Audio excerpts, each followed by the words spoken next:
On se retrouve aujourd'hui pour l'explication linéaire d'un passage d'Antigone de Jean Anouilh. Il s'agit d'une des confrontations de Créon et d'Antigone. En 1944, alors que la France est sous occupation allemande, Jean Anouilh s'inspire de Sophocle, un tragédien de l'Antiquité grecque, et réécrit sa pièce Antigone. Après la mort d'Œdipe, ses deux fils, Éthéocle et Polynice, devaient régner chacun un an sur la ville de Thèbes. Pourtant, un an s'écoule et Éthéocle refuse de quitter le pouvoir. Les deux frères s'entretuent. Créon, leur oncle devenu roi, refuse les honneurs funéraires à Polynice, qu'il considère comme un traître. Antigone lui désobéit et enterre malgré tout son frère. Créon la condamne à être enfermée vivante dans un tombeau.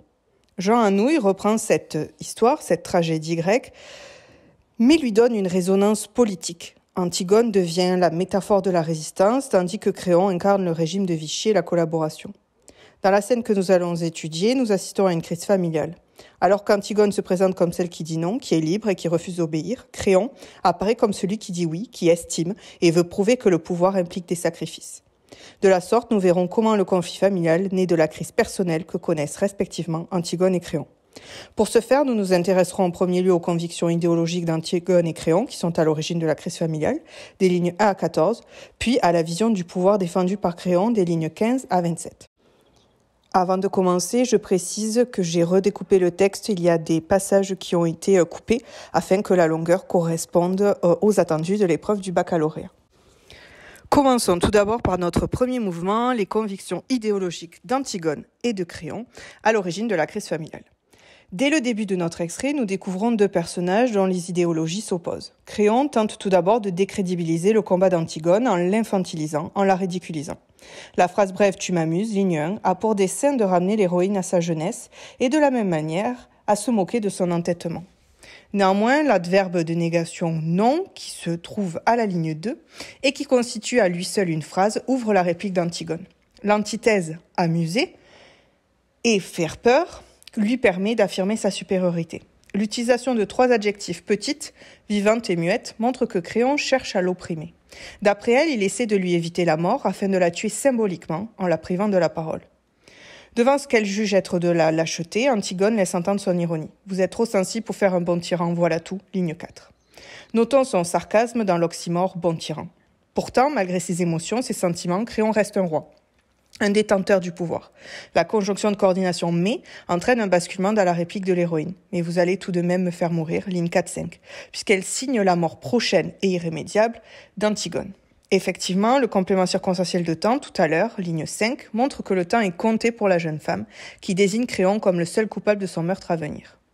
La répétition du pronom vous, vous allez, ligne 4, vous le savez, vous avez peur, ligne 5, fait peser toute la responsabilité de sa mort sur le roi. La didascalie sourdement exprime l'émotion qui s'empare de Créon.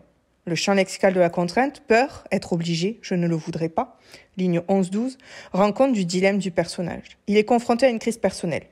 Il est roi, doit montrer son autorité, veut punir celles et ceux qui désobéissent, mais il connaît également une crise familiale. Celle qui lui fait face est un membre de sa famille. Ils ont le même sang. Le conflit, parce qu'il implique la sphère familiale, le place en position de faiblesse. Il est important de noter que la répartition de la parole est très inégale dans cette première partie. Les répliques de Créon sont plutôt courtes, tandis que celles d'Antigone sont longues. Alors que les protagonistes de Juste la fin du monde s'exprimer à l'aide de longues répliques, de longues tirades, chercher les mots justes et éprouver des difficultés à dire les choses, nous pouvons constater que la parole d'Antigone est directe. Elle n'hésite pas un instant et n'éprouve aucune compassion pour son oncle. Effectivement, l'apostrophe « pauvre Créon » est pleine de mépris. La jeune femme profite de son aveu, il a peur d'ordonner le meurtre de sa nièce, pour redéfinir la royauté. Selon elle, elle ne se limite pas à un titre, mais à une attitude, à un comportement, à des convictions. Le champ lexical de la souffrance, mes ongles cassés et pleins de terre, les bleus que tes gardes m'ont fait au bras, rend compte de la supériorité d'Antigone qui, par sa lutte, a gagné le titre de reine, alors que Créon s'est contenté d'en hériter. Moi, je suis reine, affirme-t-elle, ligne 10. Nous pouvons alors noter une inversion des rôles, puisque Créon, qui incarne le pouvoir, demande à Antigone de faire preuve de clémence.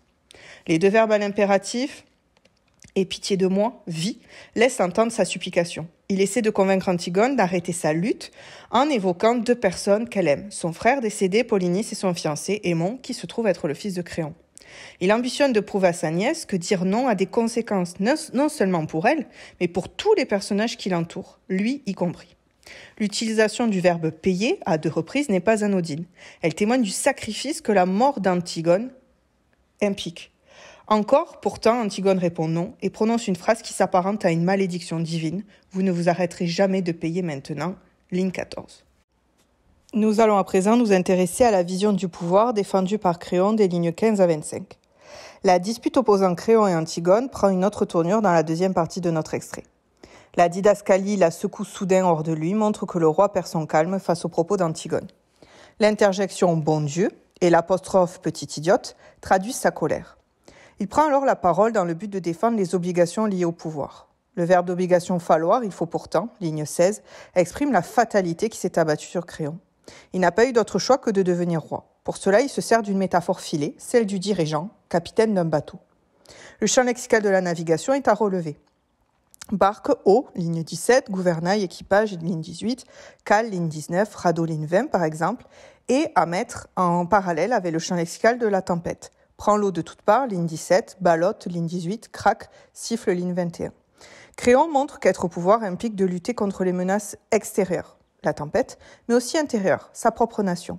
Effectivement, la périphrase « l'équipage », ligne 18, renvoie aux habitants de Thèbes. La négation exceptive ne pense qu'à piller la cale, ligne 19, révèle que les traîtres se trouvent souvent sur le bateau. Le roi doit être protecteur de son peuple, car celui-ci agit dans son propre intérêt.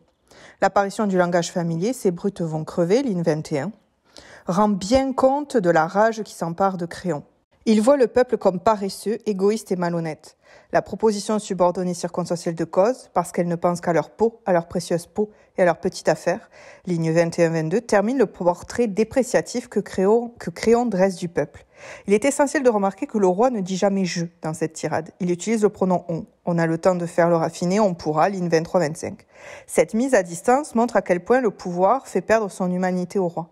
Il ne réfléchit plus au bien ou au mal, il agit comme un capitaine qui doit coûte que coûte mener son navire à bon port. Mais le prix à payer est élevé, et la question rhétorique « crois-tu alors qu'on a le temps de faire le raffiné ?» de savoir s'il faut dire oui ou non, de se demander s'il ne faut pas payer trop cher un jour et si on pourra encore être un homme après, ligne 22 à 24, rend audible le sacrifice qu'implique la fonction de roi, sacrifice auquel ne peuvent échapper d'après lui ses neveux. Créon espère être compris par Antigone, mais sa réponse est sans appel. La négation totale « je ne veux pas comprendre » ligne 26 montre qu'il n'a pas réussi à convaincre l'héroïne. Le rythme binaire « je suis là pour vous dire non et pour mourir » témoigne de sa résistance, de ses convictions et de son refus, quitte à sacrifier sa vie, de flancher face à la menace du pouvoir. Dans cette scène, nous observons 2 personnages traversés par une crise personnelle. L'un a dit oui, l'autre a dit non, et tous 2 doivent en payer le prix. Cette crise idéologique emporte avec elle les membres de la famille d'Antigone. Sa sœur Ismène, son fiancé Aimon et Eurydice, la femme de Créon, qui se suicidera lorsqu'elle apprendra la mort de son fils. Comme dans Juste la fin du monde, les personnages sont confrontés à une crise personnelle et familiale. Pourtant ici, la crise n'est pas langagière. Antigone n'a pas peur des mots, de leur poids et de la souffrance qu'ils peuvent engendrer. Et même si sa mort est irrémédiable comme Louis, contrairement à lui, elle pousse le grand et beau cri auquel il rêvait dans l'épilogue.